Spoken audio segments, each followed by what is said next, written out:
Hello everyone, स्वागत है एक बार फिर से आप सभी साथियों का शिक्षा संकल्प के इस ऑनलाइन यूट्यूब प्लेटफॉर्म पर।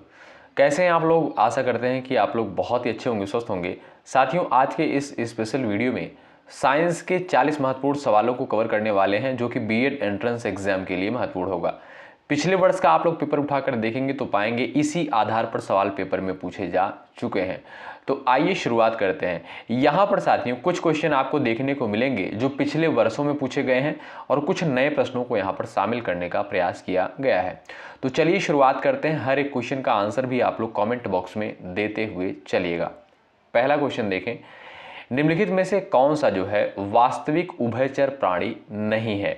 कछुआ, मेढक, टोड, सैलामेंडर।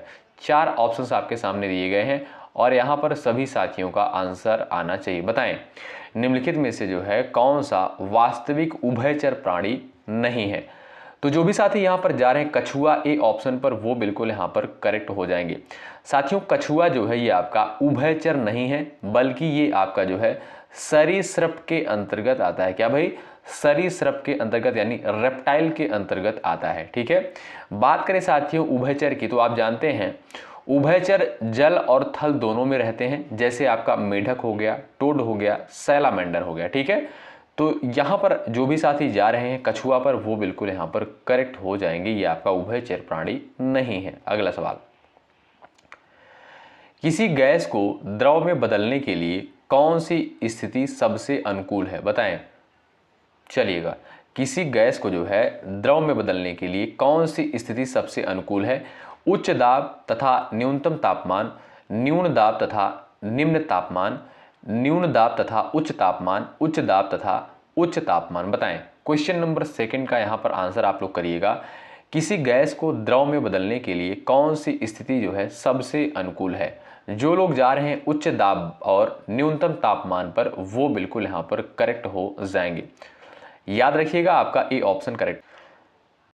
साथियों ध्यान दीजिएगा, आप लोग गैस को जो है द्रव में बदलने के लिए दाब जो है बढ़ाना पड़ता है और तापमान को जो है डिक्रीज यानी घटाना पड़ता है। ठीक है। तो यहां पर जो भी साथी ए ऑप्शन पर गए हैं बिल्कुल करेक्ट हो जाएंगे। सवाल नंबर 3 देखिएगा। तीसरा क्वेश्चन कहता है, कौन सा नियम जो है सूर्य के चारों ओर ग्रहों की कक्षाओं का वर्णन करता है? न्यूटन का नियम, फैराडे का नियम, केपलर का नियम, किरचॉफ का नियम। बताएं। क्वेश्चन नंबर 3 का यहां पर आप लोग आंसर दीजिएगा। राइट आंसर क्या हो जाएगा? Which law describes the motion of planets around the sun. Question number आपके सामने 3 दिया है, सभी साथियों का आंसर आना चाहिए। कौन सा नियम सूर्य के चारों ओर ग्रहों की कक्षाओं का वर्णन करता है? जो लोग जा रहे हैं केपलर के नियम पर, ऑप्शन नंबर सी पर, वे साथी बिल्कुल यहां पर राइट हो जाएंगे। सवाल नंबर 4 है, किस प्रकार के तत्व जो है उष्मा और विद्युत के कुचालक होते हैं? बताइए। क्वेश्चन नंबर 4 का राइट आंसर करें आप लोग। सही आंसर क्या हो जाएगा? यहां पर सभी दोस्त आंसर करें। किस प्रकार के तत्व जो है उष्मा और विद्युत के कुचालक होते हैं? धातु, अधातु, गैस, इनमें से कोई नहीं। जो लोग जा रहे हैं यहां पर option number B non metal यानी अधातु पर, वो बिल्कुल यहां पर राइट हो जाएंगे। साथियों इनके पास जो है फ्री इलेक्ट्रॉन्स नहीं होते हैं, याद रखिएगा। तो आपका बी ऑप्शन जो है बिल्कुल सही आंसर हो जाएगा। अगला सवाल, सवाल नंबर 5 यहां पर ध्यान से देखिएगा। परमाणु कक्षकों में इलेक्ट्रॉनों के वितरण को क्या कहा जाता है? बताएं। क्वेश्चन नंबर 5 का यहां पर सभी लोग आंसर दीजिएगा। पिछले वर्ष का आप लोग पेपर देखेंगे साथियों, इसी पैटर्न पर सवाल पूछा जा चुका है पेपर में। बताइए, परमाणु कक्षकों में इलेक्ट्रॉनों के वितरण को क्या कहा जाता है? इलेक्ट्रॉनिक क्रम कहते हैं, इलेक्ट्रॉनिक वितरण कहते हैं, इलेक्ट्रॉनिक फाइलिंग, इलेक्ट्रॉनिक अभिविन्यास। क्वेश्चन नंबर 5 का राइट आंसर आपका क्या है? जो भी साथी जा रहे हैं यहां पर ऑप्शन नंबर बी पर इलेक्ट्रॉनिक वितरण पर, बिल्कुल यहां पर करेक्ट हो जाएंगे। अगला सवाल, निम्नलिखित में से कौन सा जो है जेसी बोस का योगदान है? बताएं। इलेक्ट्रॉन, प्रकाश का तरंग सिद्धांत, लौकिक विकिरण, अति लघु रेडियो तरंगे। क्वेश्चन नंबर 6 स्क्रीन पर दिया है, आप सभी दोस्त यहां पर आंसर कर सकते हैं। निम्नलिखित में से जो है कौन सा जेसी बोस का योगदान है? क्वेश्चन नंबर 6 का आप लोग यहां पर राइट आंसर करें। आप सभी दोस्त यहां पर उत्तर दीजिएगा। चलिए, जो भी साथी यहां पर जा रहे हैं ऑप्शन नंबर डी अति लघु रेडियो तरंगों पर, वो बिल्कुल यहां पर करेक्ट हो जाएंगे। डी ऑप्शन बिल्कुल यहां पर करेक्ट आंसर हो जाएगा। ठीक है भाई, आगे बढ़ते हैं। क्वेश्चन नंबर यहां पर अगला देखिएगा, अमीबा में जो है भोजन का पाचन कहां पर होता है बताएं। सवाल नंबर 7 का आंसर करिएगा, अमीबा में भोजन का पाचन कहां पर होता है। चलिए भाई, ऑप्शंस आपके सामने यहां पर दिए गए हैं 4। आप सभी साथी यहां पर आंसर देने का प्रयास करेंगे। राइट आंसर आपका क्या हो जाएगा बताएंगे। तो जो भी साथी यहां पर जा रहे हैं भाई खाद्य रिक्तिका पर, ऑप्शन नंबर ए पर, वो बिल्कुल यहां पर राइट हो जाएंगे। ठीक है भाई, ऑप्शन नंबर ए जो है बिल्कुल राइट आंसर हो जाएगा। अमीबा का जो है भोजन पाचन कहां पर होता है, वो होता है आपका खाद्य रिक्तिका में। ए विकल्प जो दिया है बिल्कुल सही आंसर है।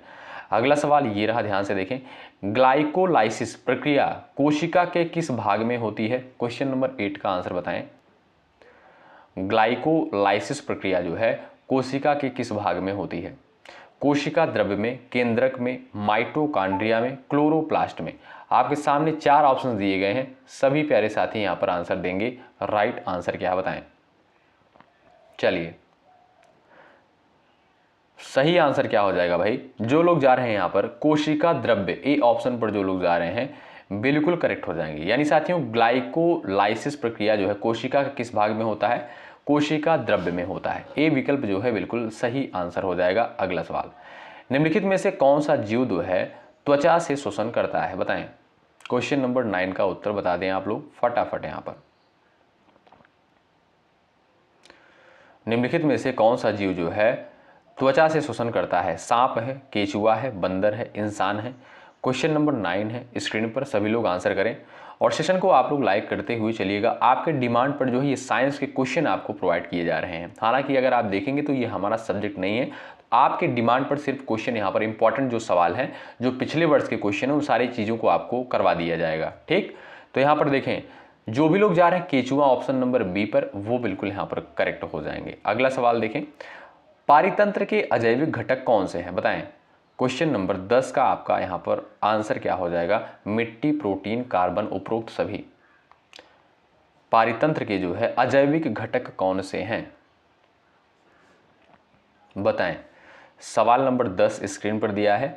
जो लोग डी ऑप्शन पर जा रहे हैं बिल्कुल राइट हो जाएंगे। तो पारितंत्र के साथियों अजैविक घटक कौन से हैं, मिट्टी भी है, प्रोटीन, कार्बन, यानी ऑप्शन नंबर डी आपका बिल्कुल राइट आंसर है, इनमें से सभी। अगला सवाल, जैव विविधता के 3 स्तर कौन से हैं बताएं। क्वेश्चन नंबर 11 आपकी स्क्रीन पर दिया है। सभी साथियों का यहां पर आंसर आना चाहिए। जैव विविधता के जो है 3 स्तर कौन से हैं बताएं। आपके सामने यहां पर 4 ऑप्शंस दिए गए हैं, फटाफट आंसर करें आप लोग, ध्यान से ऑप्शंस को रीड करें। जैव विविधता के 3 स्तर जो है कौन से हैं। तो जो लोग यहां पर जा रहे हैं डी ऑप्शन पर, अनुवांशिक प्रजातियां, पारिस्थितिकी तंत्र, डी विकल्प पर जो भी साथी गए हैं बिल्कुल राइट हो जाएंगे। अगला सवाल ये रहा, सोडा पानी की बोतल खोलने पर फिज क्यों बनती है बताएं। क्वेश्चन नंबर 12 का उत्तर बताएं। सवाल नंबर 12 का राइट आंसर आप कर सकते हैं यहां पर।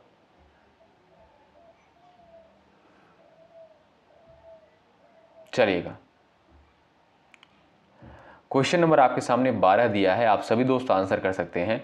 सोडा पानी की बोतल खोलने पर फिज क्यों बनती है। तो आप जानते हैं यहां पर करेक्ट आंसर आपका हो जाएगा, घटते दाब पर जो है घुलनशीलता में कमी।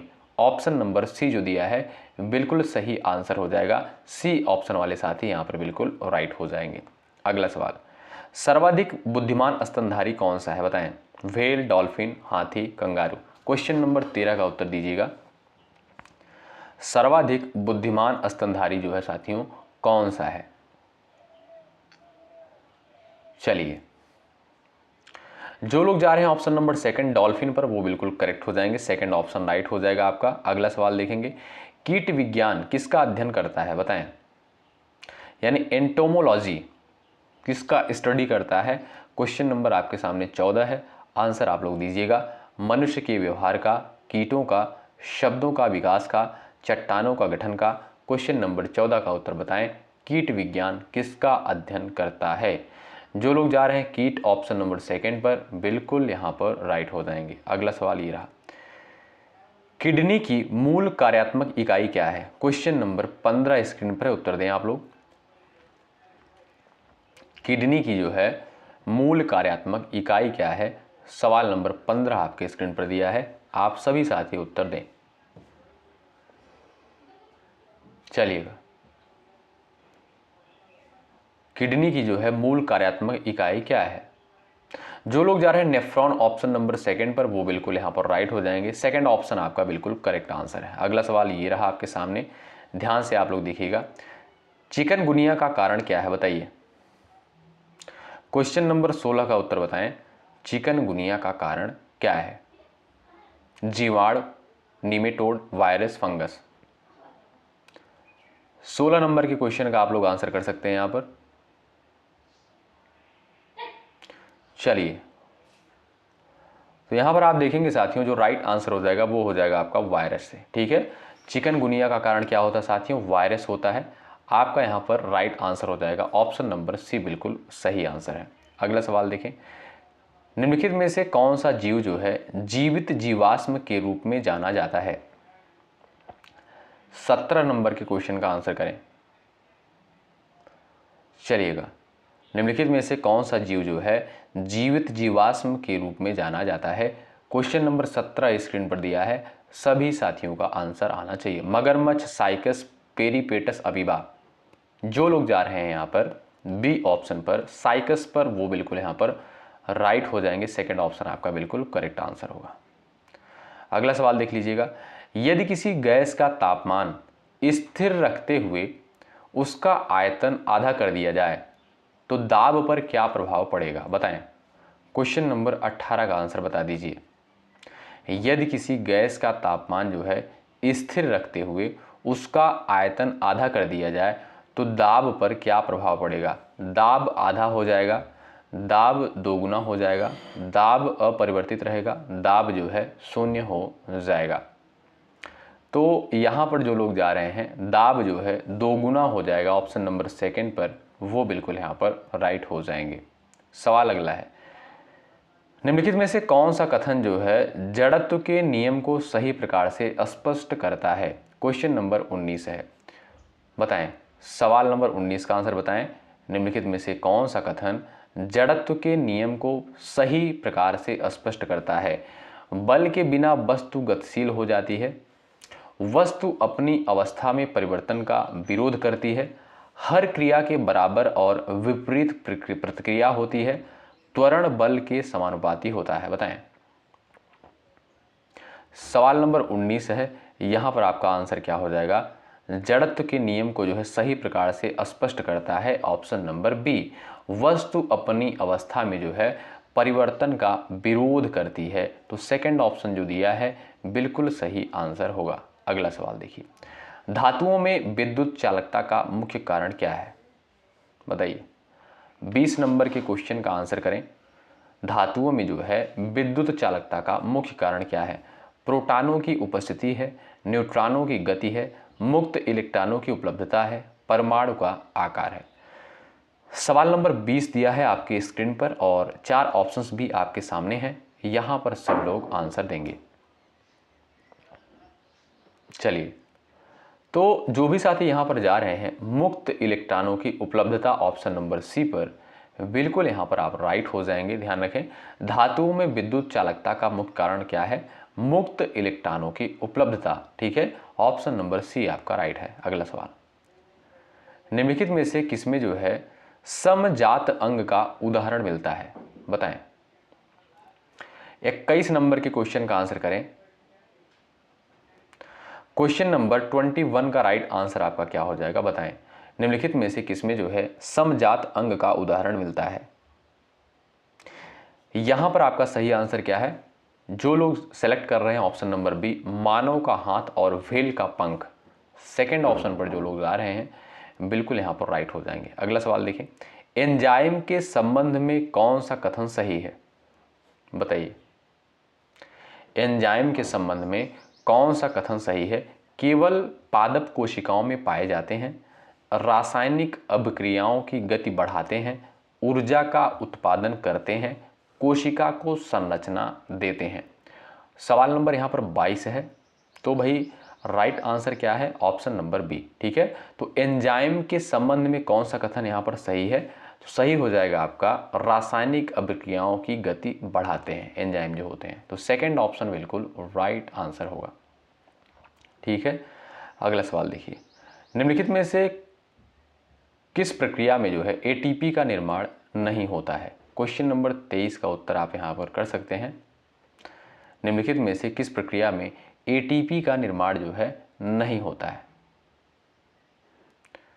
चलिए, यहाँ पर सही आंसर क्या है? जो लोग जा रहे हैं किडवन ऑप्शन नंबर डी पर, वो बिल्कुल यहाँ पर राइट हो जाएंगे। सवाल नंबर अगला है, यदि किसी विलयन का पीएच मान 7 से कम है तो वह क्या होगा? 24 नंबर का आंसर करें। यदि किसी विलयन का पीएच मान 7 से कम है तो वह जो है क्या होगा? क्षारीय होगा, उदासीन होगा, अम्लीय होगा या लवणीय होगा? राइट आंसर क्या हो जाएगा? जो लोग बता रहे हैं एसिडिक यानी अम्लीय, ऑप्शन नंबर सी पर जो भी साथी गए हैं, बिल्कुल यहाँ पर राइट हो जाएंगे। अगला सवाल, निम्नलिखित में से कौन सा हार्मोन जो है आपातकालीन हार्मोन कहलाता है? यहाँ पर जो है आपके सामने 25 नंबर का सवाल दिया है। निम्नलिखित में से कौन सा हार्मोन जो है आपातकालीन हार्मोन कहलाता है? क्वेश्चन नंबर आपके सामने 25 दिया है, उत्तर आप लोग यहाँ पर कर सकते हैं। चलिए, इमरजेंसी हार्मोन किसे कहते हैं? एड्रेनोलिन में। विकल्प सी जो आपका दिया है बिल्कुल राइट आंसर हो जाएगा। इसे ही साथियों क्या बोलते हैं? एड्रेनलिन को आपातकालीन हार्मोन कहते हैं। अगला सवाल, ग्रीन हाउस प्रभाव मुख्यतः जो है किस गैस के कारण होता है? क्वेश्चन नंबर आपके सामने यहाँ पर 26 दिया है, इसका उत्तर आप कर सकते हैं, राइट आंसर बता सकते हैं। ग्रीन हाउस प्रभाव जो है मुख्यतः किस गैस के कारण जो है होता है? सवाल नंबर आपके सामने यहाँ पर 26 है। ऑक्सीजन है, नाइट्रोजन है, कार्बन डाइऑक्साइड है, हाइड्रोजन है। ऑप्शंस आपके 4 दिए गए हैं। बताना है आपको ग्रीन हाउस प्रभाव मुख्यतः किस गैस के कारण होता है। जो लोग बता रहे हैं यहाँ पर CO2 यानी कार्बन डाइऑक्साइड पर जा रहे हैं, वो बिल्कुल यहाँ पर राइट होंगे। अगला सवाल, निम्नलिखित में से कौन सा ग्रह जो है प्रतिगामी घूर्णन करता है? सवाल नंबर 27 का उत्तर बताएं। चलिए, निम्नलिखित में से कौन सा ग्रह जो है प्रतिगामी घूर्णन करता है? पृथ्वी है, मंगल है, शुक्र है, बृहस्पति है। ऑप्शंस आपके सामने 4 दिए गए हैं। आप सभी प्यारे दोस्त आंसर देने का प्रयास कर सकते हैं। जो लोग यहाँ पर जा रहे हैं वीनस यानी शुक्र पर, ऑप्शन नंबर सी पर, बिल्कुल यहाँ पर राइट हो जाएंगे। अगला सवाल, लास्ट में स्कोर आप लोग जरूर बताइएगा। ओम का नियम किन 2 राशियों के बीच संबंध बताता है? बताएं। धारा और शक्ति, वोल्टेज और धारा, प्रतिरोध और शक्ति, ऊर्जा और धारा। 28 का राइट आंसर बताएं। आप जानते हैं V बराबर क्या होता है? IR होता है। क्या भाई? IR होता है। तो आप देखेंगे साथियों, ओम का नियम किन 2 राशियों के बीच जो है संबंध बताता है? तो आपका राइट आंसर हो जाएगा यहाँ पर भाई क्या? करेक्ट आंसर हो जाएगा वोल्टेज और धारा। ऑप्शन नंबर बी बिल्कुल करेक्ट आंसर है। अगला सवाल, निम्नलिखित में से कौन सा जो है संयोजी ऊतक नहीं है? बताइए। रक्त, अस्थि, उपास्थि, मांसपेशी। सवाल नंबर 29 दिया है, उत्तर आप कर सकते हैं। निम्नलिखित में से कौन सा जो है संयोजी ऊतक नहीं है? तो वो हो जाएगा साथियों आपका क्या भाई? मांसपेशी हो जाएगा। क्या साथियों? मांसपेशी आपका हो जाएगा। ये आपका संयोजी ऊतक नहीं है। तो डी ऑप्शन जो दिया है ये बिल्कुल सही आंसर है। अगला सवाल, वाष्प दाब बढ़ाने के लिए कौन सा कारक जिम्मेदार है? क्वेश्चन नंबर 30 आपके स्क्रीन पर है, यहाँ पर आंसर कर सकते हैं। तापमान में कमी, तापमान में वृद्धि, दाब में वृद्धि, आयतन में वृद्धि। क्वेश्चन नंबर 30 है, उत्तर आप यहाँ पर कर सकते हैं। वाष्प दाब बढ़ाने के लिए जो है कौन सा कारक जिम्मेदार होता है? चलिए, तो आप देखेंगे साथियों यहाँ पर जो राइट आंसर होगा वो हो जाएगा आपका तापमान में वृद्धि। सेकंड ऑप्शन राइट है साथियों। टेम्परेचर इंक्रीज यानी टेम्परेचर बढ़ने से जो है वेपर प्रेशर जो है बढ़ता है। ध्यान रखें, वाष्प दाब जो है बढ़ता है। तो आपका सेकंड ऑप्शन जो दिया है ये बिल्कुल सही आंसर है। अगला सवाल, निम्नलिखित में से जो है कौन सा तत्व जो है अर्धचालक है? यहाँ पर आपसे पूछा है सेमी कंडक्टर के बारे में। तांबा है, सिलिकॉन है, सोना है, एल्यूमिनियम है। 31 का आंसर कर सकते हैं। निम्नलिखित में से जो है कौन सा तत्व जो है सेमीकंडक्टर के अंतर्गत आएगा? तो आप देखेंगे जो सिलिकॉन होता है ये साथियों क्या है, सेमीकंडक्टर होगा। क्या भाई, सेमीकंडक्टर होगा, ध्यान रखें। अगला सवाल, माइटोसिस का मुख्य उद्देश्य क्या है? युग्मक निर्माण, गुणसूत्र आधा करना, वृद्धि और मरम्मत, विविधता उत्पन्न करना। माइटोसिस के बारे में पूछा है, माइटोसिस का मुख्य उद्देश्य क्या है? चलिए यहां पर जो लोग जा रहे हैं ऑप्शन नंबर सी पर, वृद्धि और मरम्मत पर, वो बिल्कुल यहाँ पर राइट होंगे। अगला सवाल, निम्नलिखित में से जो है किसमें अपचयन होता है? बताएं। ऑक्सीजन का जुड़ना अपचयन कहलाता है कि हाइड्रोजन का हटना या इलेक्ट्रॉन का ग्रहण करना, इलेक्ट्रॉन का त्याग करना? बताइएगा अपचयन की कंडीशन में जो है क्या होता है, यहाँ पर आप बता सकते हैं 33 का आंसर। तो आप ध्यान रखें, इलेक्ट्रॉन का ग्रहण करना। ऑप्शन नंबर जो आपका यहाँ पर सी दिया है, इलेक्ट्रॉन का ग्रहण करना क्या कहलाता है? अपचयन कहलाता है। थर्ड ऑप्शन आपका बिल्कुल राइट आंसर है। ध्वनि की तीव्रता किस पर निर्भर करती है? 34 नंबर का क्वेश्चन आपके सामने दिया है, आप आंसर कर सकते हैं। ध्वनि की तीव्रता जो है किस पर निर्भर करती है? 34 का यहाँ पर आंसर बताएं। आवृत्ति है, तरंग दैर्ध्य है, आयाम है, गति है। क्वेश्चन नंबर 34 का आपके सामने 4 ऑप्शंस दिया गया है, आप आंसर बताएं। ध्वनि की तीव्रता जो है किस पर निर्भर करती है? जो लोग जा रहे हैं आयाम पर, ऑप्शन नंबर सी पर, वे साथी यहाँ पर बिल्कुल राइट होंगे। अगला सवाल, निम्नलिखित में से कौन सा जो है परजीवी है? बताएं। 35 का आंसर बताएं। अमीबा है, प्लाज्मोडियम, यीस्ट, शैवाल। 35 का आंसर कर दीजिएगा। निम्नलिखित में से जो है कौन सा परजीवी है? यहाँ पर आपके सामने ऑप्शन दिए गए हैं। जो लोग जा रहे हैं प्लाज्मोडियम पर, ऑप्शन नंबर सेकंड पर, बिल्कुल यहाँ पर राइट होंगे। अगला सवाल देखिए, नाभिकीय विखंडन में जो है क्या होता है? हल्के नाभिक जुड़ते हैं, भारी नाभिक टूटता है, इलेक्ट्रॉन समाप्त होते हैं, प्रोटॉन नष्ट होते हैं। बताएं। 36 का आंसर बताएंगे। नाभिकीय विखंडन में जो है साथियों इसमें क्या होता है? आंसर दे सकते हैं। इसमें आप जानते होंगे, जो लोग जा रहे हैं सेकंड ऑप्शन पर, भारी नाभिक का टूटना क्या होता है भाई? नाभिकीय विखंडन होता है। सेकंड ऑप्शन राइट है। अगला सवाल, ट्रांसपीरेशन मुख्यतः जो है कहाँ होता है? बताएं। सवाल नंबर 37 का आंसर करें। 37 का करेक्ट आंसर यहाँ पर क्या हो जाएगा? जड़, तना और आपका दिया पत्तियों के रंध्र, फूल। ऑप्शंस आपके सामने 4 दिए गए हैं, आप ध्यान रखें। जो लोग जा रहे हैं सी ऑप्शन पर, वो बिल्कुल यहाँ पर राइट हो जाएंगे, पत्तियों के रंध्र में। ठीक है। अगला सवाल, इंसुलिन का जो है मुख्य कार्य क्या होता है? सवाल आपसे पूछा है। 38 का आंसर बताएं। इंसुलिन का जो है मुख्य कार्य क्या होता है? 38 का आंसर बता सकते हैं आप लोग। रक्तचाप नियंत्रित करना, रक्त में ग्लूकोज कम करना, तापमान बढ़ाना, पाचन में सहायता। तो आप ध्यान रखेंगे, रक्त में जो है ग्लूकोज कम करना। इंसुलिन का कार्य क्या होता है? रक्त में ग्लूकोज कम करना। ऑप्शन नंबर जो बी दिया है बिल्कुल सही आंसर है। निम्नलिखित में से कौन सा जो है जैव अपघट्य है? 39 का आंसर बताएं।